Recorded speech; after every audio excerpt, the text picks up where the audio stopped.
तहरीक इंसाफ ने 249 में दोबारा इलेक्शन का मुतालबा कर दिया। इस्लामाबाद में प्रेस कॉन्फ्रेंस के दौरान वज़ीर इत्तलात फवाद चौधरी ने कहा कि कोरोना के बायस इलेक्शन कमीशन को जिम्मेदाराना तर्ज अमल इख्तियार करने की ज़रूरत है।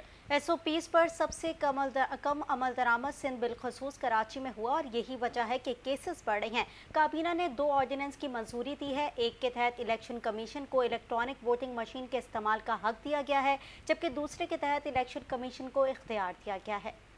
सबसे जो कम अमल दरामद जहाँ पे SOPs पे हुआ वो अनफॉर्चुनेटली सिंध है और ख़ुसूसन कराची है, जहाँ पर SOPs फॉलो नहीं हुए। और यही वजह है कि आज हम जब पंजाब और खैबर पख्तूनख्वा में थोड़ा इस्तेहकाम आता देख रहे हैं, कोविड केसेस की जो बढ़ने की रफ्तार है उसमें हम कमी देख रहे हैं, वहाँ पर कराची में ये सूरत हाल नहीं है।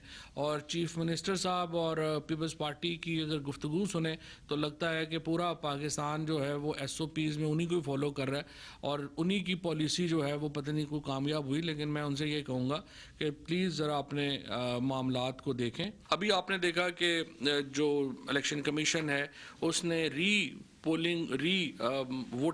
वोट पोल है उसका वोट काउंटिंग जो है उसका ऑर्डर किया है 6 तारीख को कराची में।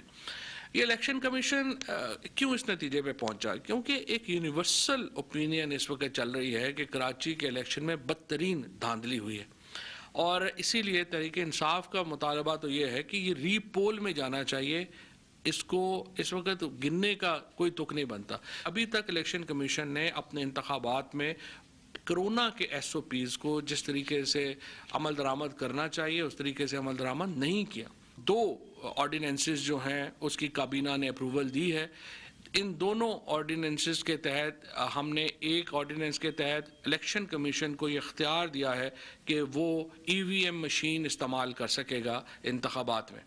दूसरा जो अहम इख्तियार हमने इस ऑर्डिनेंस के ज़रिए जो आज CLC में जाएगा और काबीना ने उसकी अप्रूवल दी है, उसके ज़रिए इलेक्शन कमीशन को ये इख्तियार दिया गया है कि वो इक़दामात करे ओवरसीज़ पाकिस्तानीज़ को वोट का हक देने में, जो फैसिलिटी है वो प्रोवाइड करने में। इन 2 ऑर्डिनेंसेस की मंजूरी जो है वो काबीना की तरफ से हुई है और मुझे उम्मीद है कि बिलावल साहब और शहबाज शरीफ सब खुश होंगे, क्योंकि दोनों ये मुतालबा कर रहे थे कि इलेक्शन कमीशन को एक्चुअली ये चीज़ें लीड करनी चाहिए। तो हमने इलेक्शन कमीशन को अनेबल कर दिया है कि वो इसको लीड करे।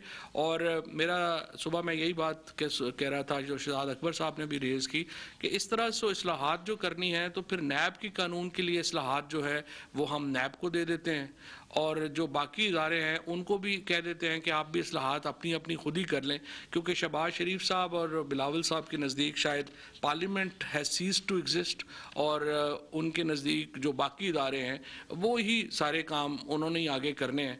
तो ऐसे हमारे ऊपर नाबालिग लीडरशिप मुसल्लत है।